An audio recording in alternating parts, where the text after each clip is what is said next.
dengan jamaahnya.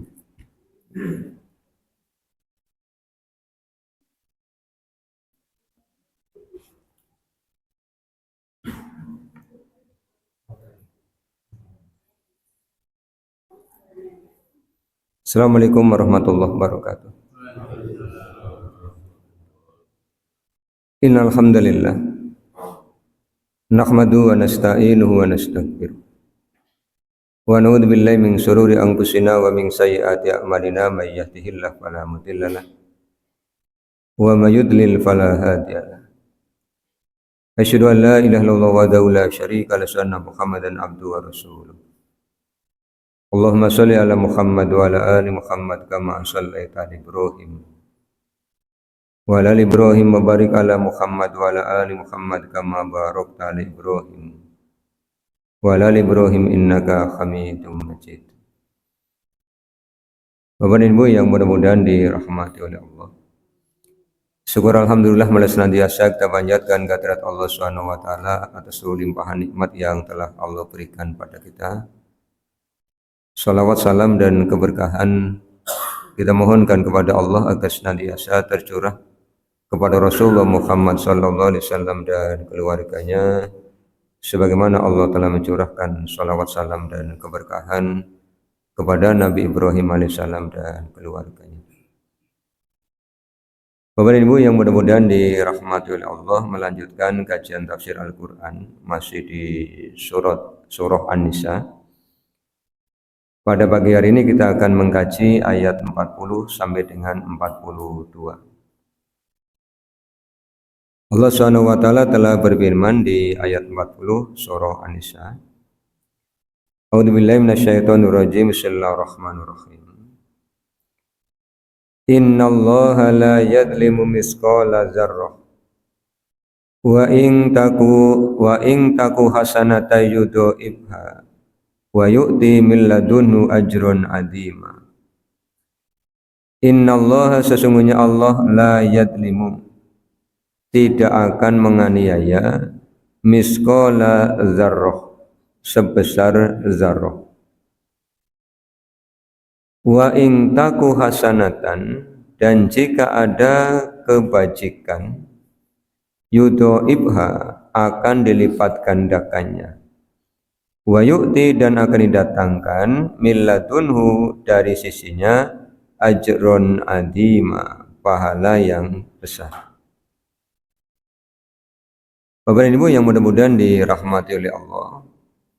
Ayat ini masih terangkai dengan ayat yang lalu, ayat 39, ketika Allah SWT memberikan semangat kepada kita semua bahwa agar tidak termasuk orang yang mukhtalang fakhuro, tidak termasuk orang yang sombong lagi membanggakan diri, Allah akan memberikan 3 langkah Bapak Ibu ya.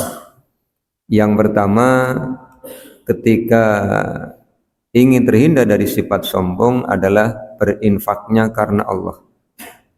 Karena kemarin kan sudah kita kaji, orang sombong itu cirinya bakhil, nyuruh orang lain bakhil. Kalaupun dia mau berinfak, infaknya dalam rangka dinilai oleh orang lain. Jadi ternyata orang yang memberi tapi ingin mendapatkan pujian dari orang lain itu sudah jatuh ke dalam kategori sombong lagi membanggakan diri. Orang yang bakhil sombong lagi membanggakan diri. Orang yang nyuruh orang lain bakhil itu juga sombong dan membanggakan diri. Kemudian oleh Allah diberi solusi supaya tidak sombong dan membanggakan diri, berinfak. Tapi infaknya harus karena Allah Subhanahu wa taala, bukan karena ri'a annas. Kemudian yang kedua, agar tidak sombong dan membanggakan diri, kata Allah, yu'minuna billah, beriman kepada Allah. Wujud keimanannya tidak hanya mengakui Allah sebagai Tuhan, tetapi juga ketaatan terhadap firman-firman Allah. Kan logikanya begini, kalau kita ngandel dengan seseorang, maka ucapan orang itu akan kita turuti. Bapak Ibu nih, sakit. Kalau sakit datangnya kemana? Dokter ya.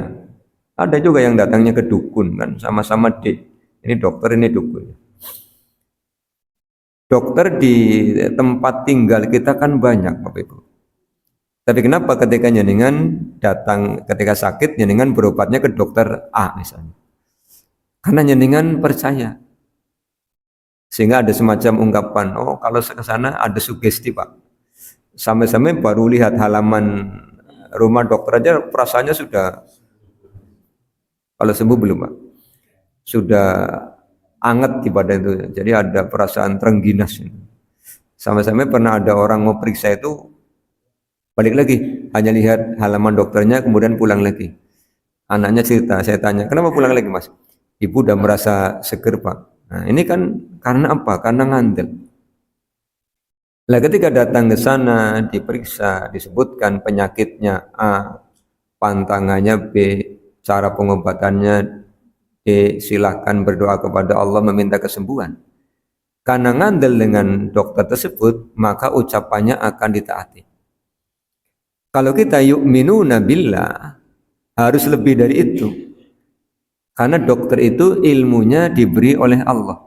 Sementara Allah adalah yang memberikan ilmu kepada dokter, Allah yang memiliki alam semesta, dan Allah yang menciptakan para dokter.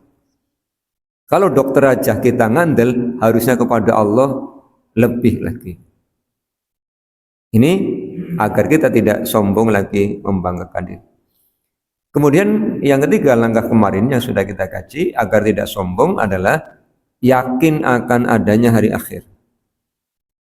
Tidak seperti orang-orang kafir yang mengatakan kalau mati ya selesai.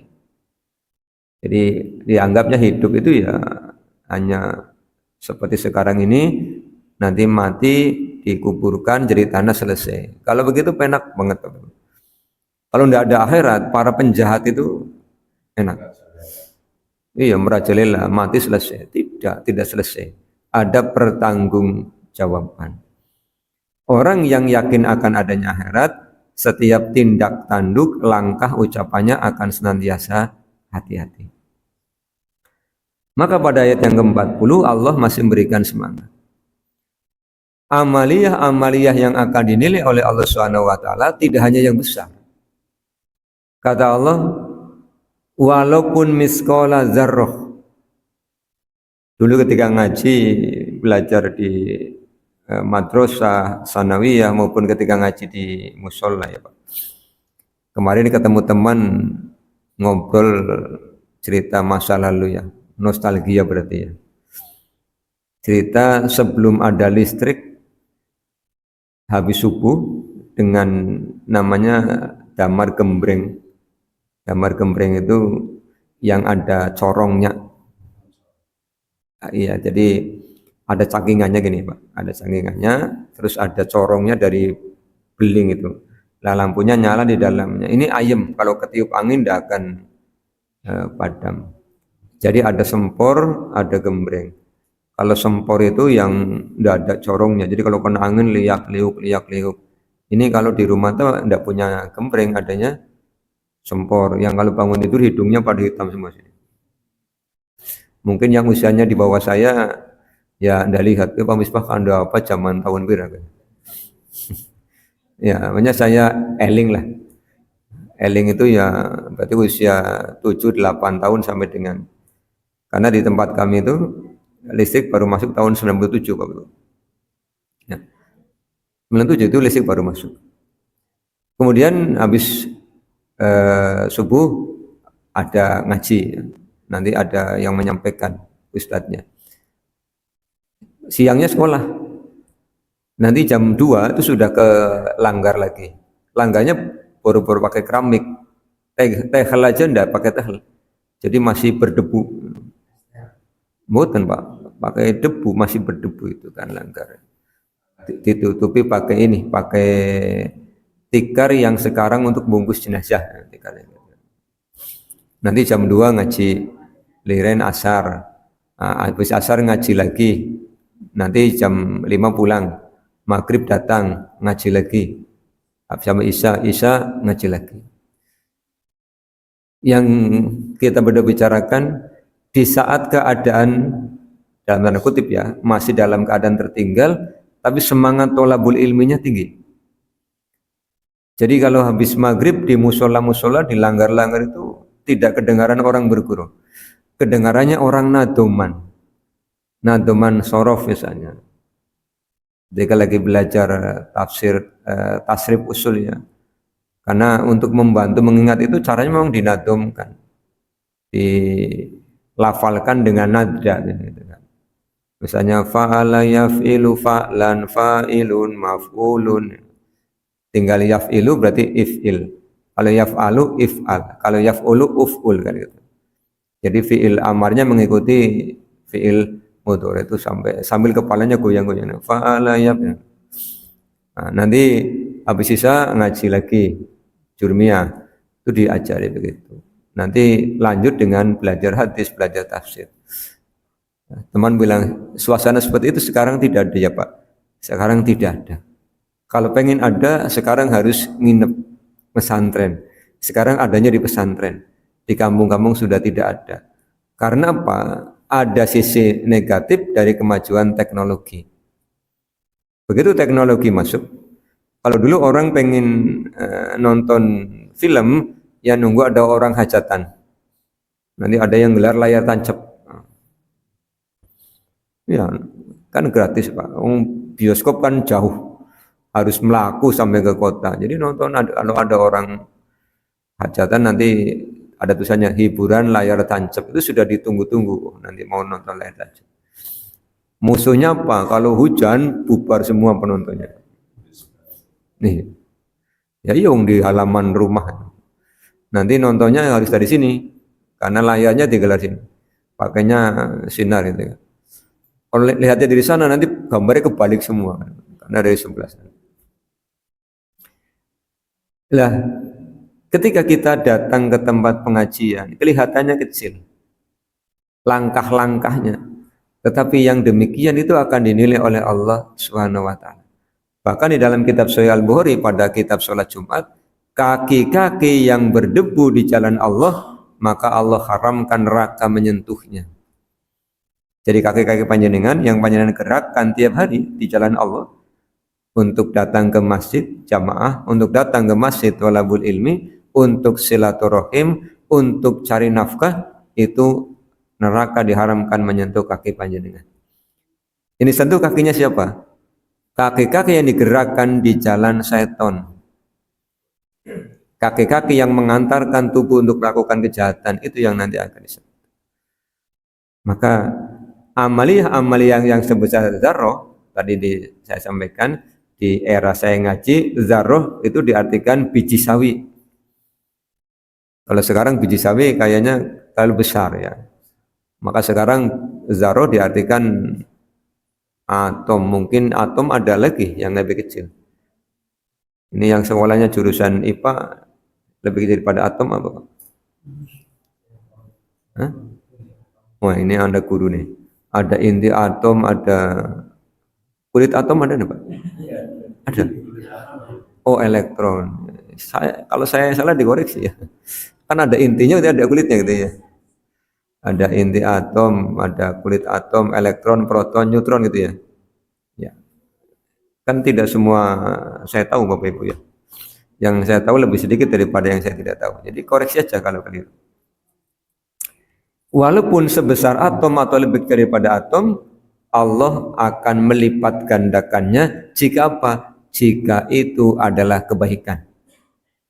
Tapi jika itu adalah keburukan, nilainya 1. Al-Quran surah Al-An'am 160. Man ja'a bil hasanati falahu asru amsalihha wa man ja'a bis sayyi'ati fala yujza illa mislaha wa hum la yudlamun. Siapa yang datang kepada Allah dengan satu kebaikan, maka Allah akan balasi dengan 10 kebaikan. Siapa yang datang kepada Allah dengan satu keburukan, tidak Allah balasi kecuali yang sama. Ini bukti Rahman Rahimnya Allah Subhanahu wa taala. Coba kalau keburukan kali 10, kebaikan kali 10, kita bangkrut Bapak Ibu. Contoh nih, kita ngaji hari ini. Pulang ngaji sambil jalan sambil gosip. Misalnya kayak mau imamnya orang sadar apa ya? Si pimen, sarungnya bolong orang kali. Orang bolong harus setenggo ya Pak. Iya. Atau misalnya pakai bajunya putih transparan, dalamnya pakai kaos ada gambar calon ketua RT misalnya kan, di ngimami karo kampanye kan gitu kan. Gosip sambilnya itu sudah bangkrut nanti. Ngajinya dipahalai, ngosipnya dosa. Ngosip kan lebih suwe daripada ngaji kan. Jadi seperti itu. Makanya oleh Allah Subhanahu wa taala kebaikan dikalikan 10, tapi keburukan dikalikan 1. Tapi khusus infak ini bukan kali 10, kali 700. Di Ramadan tidak di Ramadan sama nilainya 700. Al-Baqarah ayat 261 ya. Untuk apa? Menyemangati. Kenapa harus disemangati? Karena infak itu musuhnya bakhil kemarin, bakhil. Dan bakhil itu tidak bisa dikalahkan kecuali dengan paksakan. Ikhlas itu nanti paksa, biasa, sukai, cintai, baru ikhlas. Butuh 5 tahap. Jadi jangan pernah berpikir, saya nanti infaknya nunggu ikhlas. Alah orang infak kok itu. Wong meditku ya suwe-suwe tambah medit. Ya. Mulane yang daran ini gegem, kenceng, sekarang ini gitu. Kucite dawa, daran ini kembang kunci. Kadang-kadang di masyarakat ada suaminya medit, istrinya bakhil. Sumbu ketemu tutup, ya sumbu. Ya memang orang baik ya oleh Allah dipertemukan dengan orang baik, orang tidak baik ya orang tidak baik. Lah kalau suaminya dermawan, istrinya bakhil kan tukaran terus. Istrinya dermawan, suaminya bakhil kan ya tukaran terus. Jadi pas suami istri bakhil, yang dermawan dengan dermawan kan pas orang pada tukaran akhirnya kan ya. Malah saling memberikan dukungan dan motivasi kan. Itu kebaikan ya. Artinya kalau kebaikan yang kecil, yang paling kecil itu apa sih? Menyingkirkan duri dari jalan. Itu yang paling kecil. Yang paling besar apa? La ilaha illallah. Maka kalau yang kecil saja dilipat gandakan, apalagi yang sedang, apalagi yang besar. Dan amaliah kebaikan itu mencakup fardu maupun tatawu. Fardu itu wajib, wajib itu kudu, kudu itu harus. Maka saya punya teman, hukumnya apa Pak? Wajibul kudu, wis wajib kudu bisa. Berarti amat sangat wajib kan itu. Ada yang tak tahu, ada yang nilainya tambahan. Sholat ada yang wajib, ada yang tak tahu. Contoh sholat wajib 5 waktu. Yang tak tahu ada 2. Yang tak tahu itu ada yang namanya rawatib, ada yang namanya nawafil. Rawatib itu sholat sunnah yang membersamai sholat fardu, qobliyah, ba'diyah. Nawafil, sholat sunnah yang tidak membersamai sholat fardu. Tadi malam ada qiyamul Ramadan, malam-malam biasa namanya qiyamul lail. Ada witir. Tadi yang datangnya awalan ada tahiyatul masjid. Besok kalau ada gerhana bulan ada sholat gerhana. Masih ingat caranya Bapak Ibu? Masih. Kalau tidak ingat apa apa, itu urusannya imam. Urusannya imam. Karena nanti kalau yang mau ngimami tanggung jawab mengingatkan Bapak Ibu, ini nanti kita akan sholat gerhana ya. Jadi makmum itu enak Bapak Ibu. Makmum itu kewajibannya hanya satu, mengikuti imam. Yang banyak kan kewajibannya imam. Makanya kan satu-satunya pekerjaan yang hampir semua orang tidak mau itu ngimami Pak. Iya. Jadi ketua RT yang masih ada yang mau ya. Apalagi ketua desa, kepala desa ini banyak yang mau. Ketua kecamatan, namanya camat itu juga banyak yang mau. Ketuanya kabupaten kota, bupati wali kota, ya banyak yang mau. Ketuanya provinsi, banyak yang mau. Ketuanya negara, banyak yang mau. Tapi ngimami curug-curugan mana? Jenengan bilang alasan orang pecian, sing pecian. Aku dicopot pecine dalah, nyong orang pecian.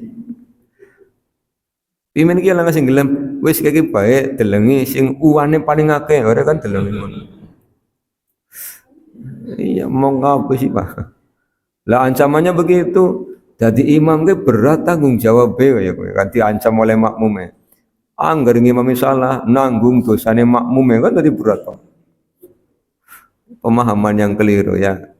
Kata Rasulullah mereka mengimami kalian jika sholatnya benar imam dipahalai makmumnya dipahalai. Jika imam sholatnya salah imamnya berdosa makmumnya dipahalai. Itu hadisnya begitu di Sahih Al-Bukhari. Jadi terus nanggung dosane makmum langgar makmumnya kayak masjid yang penuh pi menanggung dosane tidak begitu. Baik kita refresh saja tentang tata cara sholat gerhana ya. Sholat dua gerhana bisa matahari bisa bulan. Yang pertama syariat diperintahkannya sholat gerhana itu ada syaratnya. Syaratnya apa? Ada gerhana. Kalau tidak ada gerhana tidak usah sholat Bapak. Iya betul apa tidak? Nah, betul. Jadi apabila kalian melihat gerhana ya Fasallu sholat.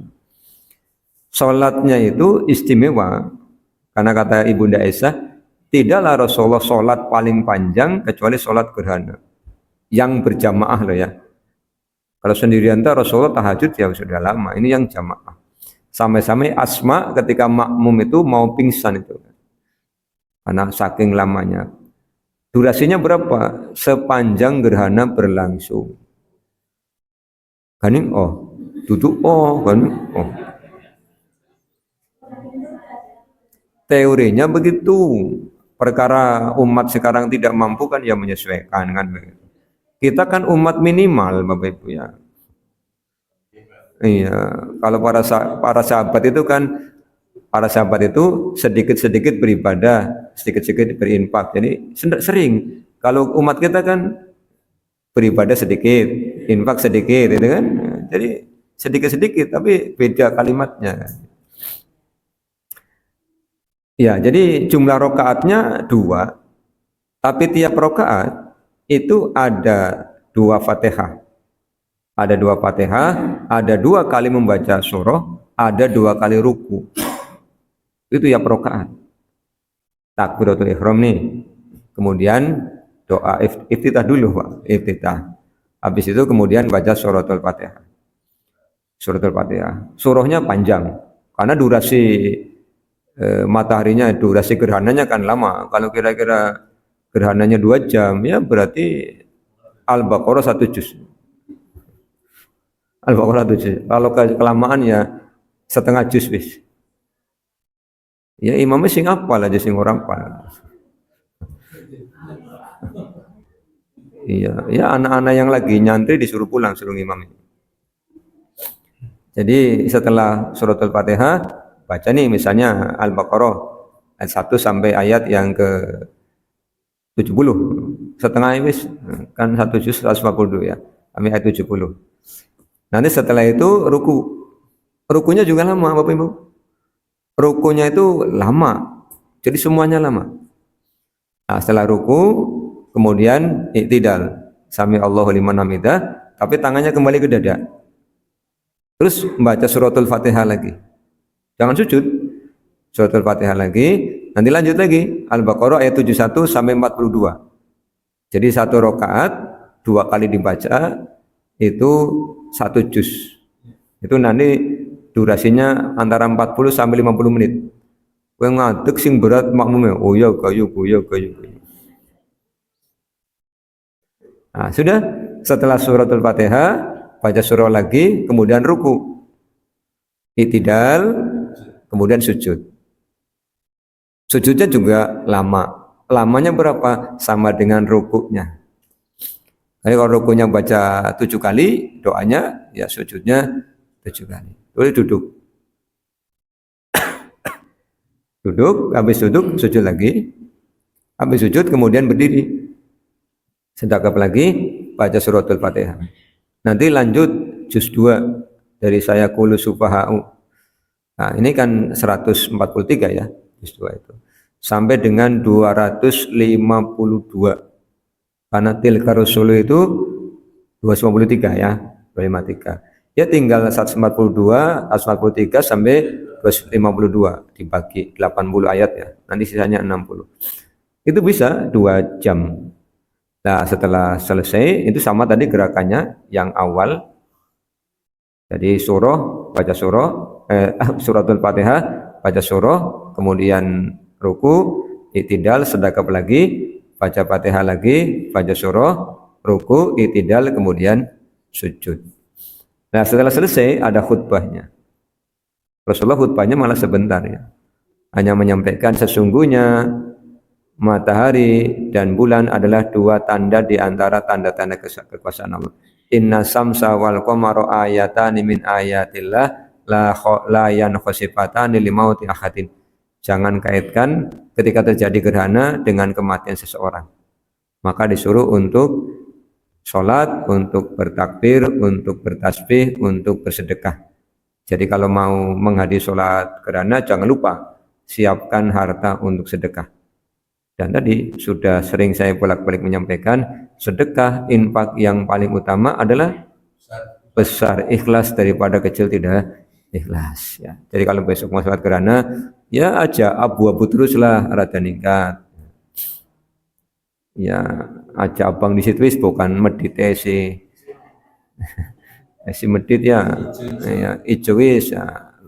Biasanya 2000 ya 0 tambah 1 maning kan mung nambah 0 1. 20.000 kan karo 2000 mung kacek 0 1 tok Pak. Kacek 0 1. Kan tidak hilang nanti di akhirat jadi naungan pada hari tidak ada naungan ya. Nah, gitu. Itu tata cara sholat gerhana.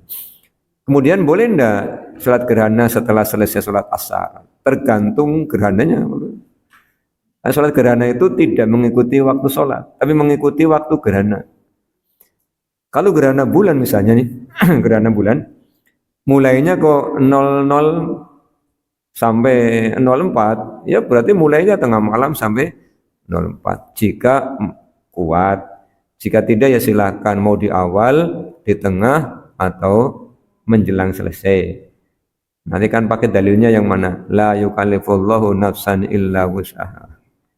Daripada 4 jam begitu makmumnya salam, kaning lah kasing imamnya salam, lah kasing makmum boleh balik kabeh kan tadi perkara. Ya wis lah minimal. Makanya ditanyai makmumnya, Bapak Ibu, ini mau sholat gerhana minta berapa menit? Gerhananya berapa jam tadi? 3 jam. 3 jam. Ya wis lah aja suwe-suwe ya. Pira nyaluke. 5 menit, dilah 5 menit. Kue tak pada karo kopli ya 5 menit. Ya 5 menit lah, 30 menit ya. Itu sudah luar biasa, Pak. Biasanya dengkul wis mulai mobrok. Ya bijaksana kan itu ya daripada terus. Biasanya imamnya yang muda, hafalannya banyak, makmumnya sepuh-sepuh ini kan jadi perkara ya. Iya, nah selesai pasti diganyami. Jangan dirna nom kon dipait ya. Itu bagaimana kalau gerhana matahari kita bisa melihatnya setelah asar misalnya. Ya mulai setelah asar. Karena kita bukan sholat sunnah biasanya. Pas sholat sunnah kan tidak boleh sholat. Setelah asar tidak ada sholat sunnah kan. Tapi ini kita sholat dalam rangka sholat gerhana. Tapi gerhananya melewati maghrib Pak. Ya kita pilih lebih awal. Kalau melewati maghrib, nah nanti maghribnya tidak dikerjakan kan gitu. Sama dengan sholat jenazah. Boleh dikerjakan setelah asar? Boleh. Jadi sholat tertentu itu dikecualikan. Seperti tahiyatul masjid, jenengan masuk masjid jam berapapun itu boleh kalau tidak ada urusannya dengan waktu, urusannya dengan masjid. Jenengan mau maghrib ke sini nih, sama masjid itu jam 18.05, itu kan maghribnya jam 18:10. Jenengan masuk boleh tahiyatul masjid. Karena Pak, memang tidak ada urusannya dengan waktu. Ya, tapi kalau sholat sunnahnya kira-kira melewati sholat fardu, ya tidak diutamakan fardunya. Artinya bisa diajukan, bisa setelah selesai sholat fardu. Ini misalnya nanti gerhana bulan Pak. Oh iya, terus gimana? Melewati Indonesia misalnya pukul 17 sampai dengan pukul 18.30. Ya 17 kerjakan. Jadi setengah jam lah, setengah 6 selesai. Atau nanti kau sampai melewati Isya, ya habis maghrib. Habis maghrib aja. Lah orang-orang mana berbuka gimana Pak? Nanti berbukanya bagaimana? Ya dimusyawarahkan. Nanti kalau banyak dialog, keburu gerhananya rampung, kalau waras itu Bapak Ibu. Kifan sholat apa orang? Sholat tuh, tapi lemes Pak, kayak durung pada buka, yang bar maghrib wareg, maslah orang usah akan alasan. Biasanya orang akan alasan ke orang kiyang Bapak Ibu. Iya. Ini akan ada gerhana Bapak Ibu? Iya, Selasa. Selasa. Mulai habis maghrib. Ya, tadi sore setengah 6 udah mulai, tapi ada yang mengambil inisiatif untuk dilaksanakan gerhananya setelah maghrib. Sampai jam berapa? Setengah 6. Selesainya jam berapa? Jam 8.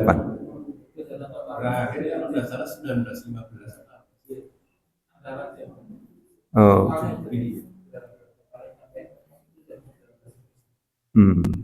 Berarti Isya selesai gitu ya? Ya silakan dipilih, boleh sebelum maghrib atau habis maghrib, tapi durasinya tidak terlalu panjang karena nanti masuk waktu Isya. Kecuali Isyanya mau diakhirkan.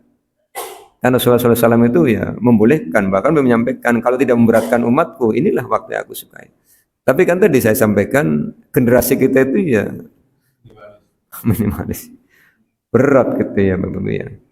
Jadi silakan kalau mau menyelenggarakan nanti tinggal dimusyawarahkan. Kalau memuaskan semua orang tidak mungkin, impossible. Nah, itu kan tidak mungkin. Ya, jangankan kita Bapak Ibu. Wong Allah memberikan anugerah kepada alam semesta ini aja, ada orang yang tidak setuju. Bukti, kalau pagi-pagi hujan yang protes berapa orang? Ya, jadi tidak semua orang itu setuju. Maka tidak usah harus dengan disetujui banyak orang. Laksanakan. Mudah-mudahan pada berkenan mengikuti kan. Kalau lama ya memang contohnya seperti itu. Kita kembali ke ayat 41 sekarang ya. Fakaifa, maka bagaimanakah idza apabila ji'na, kami datangkan min kulli ummatin bisyahidin, di antara tiap-tiap umat saksi. Wajibna, dan kami datangkan bika untukmu, ala haula'i, atas mereka, syahidan, sebagai saksi. Di Al-Baqarah pada juz yang kedua kita sudah mengkaji ketika Allah Subhanahu wa taala menyampaikan umat Rasulullah adalah ummatan wasaton. Wa kadzalika ja'alnakum ummatan wasaton litakunu syuhada 'alan nasi wa yakuna rasulu 'alaikum syahida. Kita adalah umat pertengahan. Pertengahan itu artinya orang mu ngedag-gedag dunia tok, akhiratnya ditinggal.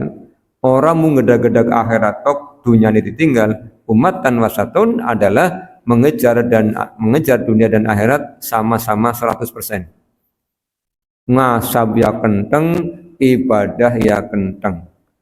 Maka kata-kata mutiaranya apa? I'mal li dunyaka ka'annaka ta'isu abadan wa'mal li akhiratika ka'annaka tamutu wutan. Angger lagi kerja, keringetnya nganti kemerucuk. Orang mung lagi maem, ana sing wong kerja ora kemringet tapi maem kemringet kan ana. Nyambut gawe ora kemringet ora temenanan berarti. Tapi yang maem keringetnya gemrojok berarti maem temenanan. Ini tidak kerja temenanan. Lagi sholat totalitas. Sampai-sampai pas sahabat itu ada yang kena panah kemudian mau dicabut, dia bilang nanti ya nyambutnya kapan? Pas aku sholat. Kok bisa? Karena ketika sholat dia konsentrasi fokus kepada Allah Subhanahu wa taala. Sehingga ketika cabut itu tidak kerasa. Nah, kalau kita kan ya belum setara itu Bapak Ibu ya. Iya, copot nyamuk be. Nah, kerasa. Lah, kita akan jadi saksi bagi manusia yang pernah ketemu dengan kita. Lalu saksinya kita siapa? Rasul akan jadi saksi bagi kita. Kenapa Rasul menyaksikan kita? Karena ketika kita hidup mengucapkan asyhadu alla ilaha illallah wa asyhadu anna muhammadar rasulullah. Maka di ayat 41 Allah menyampaikan di mahsyar nanti akan didatangkan para saksi dari mulai orang lain, Rasul, kemudian yang ada pada diri kita. Apa yang ada pada diri kita? Ada telinga. Kata Allah Subhanahu wa taala di surah Fussilat itu, wa yauma yusharu a'da'ullahi ilan nari fahum yulsaun hatta idza ja'uha syahida alaihim sam'uhum. Ini telinga Bapak Ibu nanti akan ngomong. Wa absaruhum, meripat itu akan ngomong. Wa juluduhum, kulit itu akan ngomong. Bima kanu yaksibun, terhadap apa yang mereka kerjakan. Ditambah di surah Yasin, al-yawma nahtimu ala afwahihim wa tukallimuna aydihim wa tashhadu arjuluhum bima kanu yaksibun. Jadi tangan ngomong, kaki jadi saksi. Inilah yang Allah akan datangkan. Kapan itu? 42. Yawma idzi yawaddul ladzina kafaru wa asawur rasula law tusawwa bihimul ad wa la yaktumunallaha hadisa. Yauma idzin, pada hari yawaddul ladzina kafaru, orang-orang kafir menginginkan, wa asawur rasula, orang-orang yang durhaka kepada Rasul, lau tusawwa bihimul ardu, seandainya mereka dulu disamaratakan dengan tanah.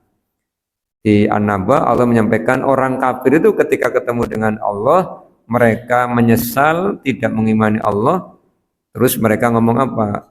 Lau kuntu turoba, ya laitani lau kuntu turoba, ngerti masar ana neraka ana mbiyen mung dadi wong dadi lemah bae kowe Pak. Begitu ketemu di masar ngomongnya begitu. Lagi ning dunia rasa karepe dhewe. Ya. Wala yaktumunallaha hadisa, Allah tidak menyembunyikan kejadian apapun yang dikerjakan oleh kita manusia sejak balik sampai dengan nanti meninggal dunia terekam. Maka mulai sekarang Bapak Ibu berhati-hatilah. Ya, karena apa? Rekamannya nanti akan dibuka, disiarkan, dan kita akan menyaksikan. Di surah Al-Infitor ya, itu ada ayat yang begitu. Ma qaddamat wa akharat ya, yang telah lalu dan yang kemudian itu semuanya dihadirkan. Begitu dihadirkan pengennya apa? Pengennya jauh-jauh. Di ayat 30 surah Ali Imran Allah menyampaikan bahwa tiap-tiap orang akan mendapati apa yang dia kerjakan, kebaikan dan keburukan. Dan orang-orang melakukan keburukan pengennya apa? Ya waddu law anna bainaha wa bainahu amadan ba'ida. Pengennya keburukannya jangan dekat-dekat. Ya tidak bisa untuk keburukan diri kita. Ya, makanya satu tadi hati-hati. Yang kedua, kalau melakukan pelanggaran segera berhenti, bertaubat, meminta ampunan kepada Allah Subhanahu wa taala. Yang ketiga, tutupi keburukan-keburukan di masa lalu dengan berbagai macam kebaikan. Sehingga harapannya Allah kemudian mengampuni kita.